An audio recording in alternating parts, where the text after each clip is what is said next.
So hey viewers, welcome to back my channel Annam Mukherjee. আবার একটা নতুন ব্লগ। তো জামাই ষষ্ঠীর বাজার করতে যাব, ওইটাই তোমাদের ব্লগে দেখাবো।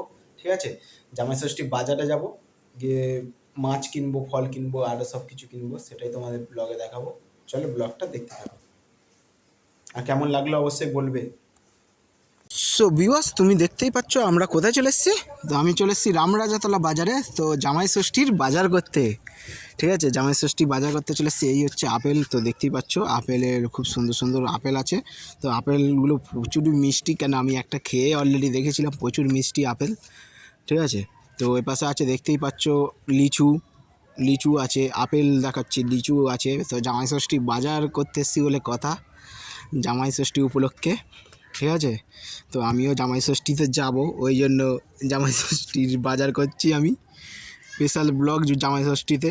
এই হচ্ছে লেবুও আছে, লিচু, মানে জামাই ষষ্ঠীতে মেন হচ্ছে আম আর লিচু। ঠিক আছে, এই হচ্ছে পাকা পাকা আম, তো দেখতেই পাচ্ছ একদম রসালো। ঠিক আছে, হিমসাগর, একদম হিমসাগর আম, একদম রসালো আম। তো দেখতেই পাচ্ছ আমি কোথা থেকে এই ফলগুলো কিনেছি, মানে আমগুলো কিনেছি। তো এই হচ্ছে কাকাটা, দেখতেই পাচ্ছ।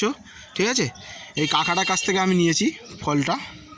আর এই কাকাটা বসে ঠিক কল্পনা ল্যাবরেটরির সামনে, যাও এর কাছে যাও, প্রচুর পরিমাণে। আর আমার ইউটিউব চ্যানেলের নাম নিয়ে গেলে তো তোমরা জামাই ষষ্ঠীর উপলক্ষে স্পেশাল ফলের ডিসকাউন্ট পাবে।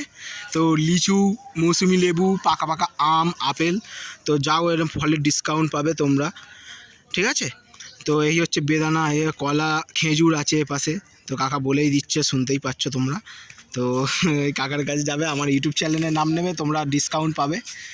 আর যারা আমার চ্যানেল থেকে আসবে অবশ্যই ফলো করে নেবে। এখানটা আমি ছোট্ট করে রিল করে নিলাম একটু, তো দেখতেই পাচ্ছ। ঠিক আছে, এ হচ্ছে পাশে।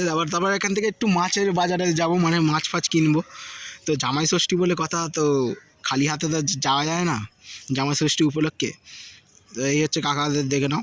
ঠিক আছে, আমার চ্যানেল, ইউটিউব চ্যানেলের নাম নিয়ে গেলে অবশ্যই তোমরা ডিসকাউন্ট পাবে। আর এই হচ্ছে একটু মাছ নিলাম, একটু কাতলা মাছ নিয়ে নিলাম। তারপর এখান থেকে যাব ইলিশ মাছের বাজারে, চলো আবার একটু ইলিশ মাছও নেবো। চলো ব্লগটা দেখতে থাকো।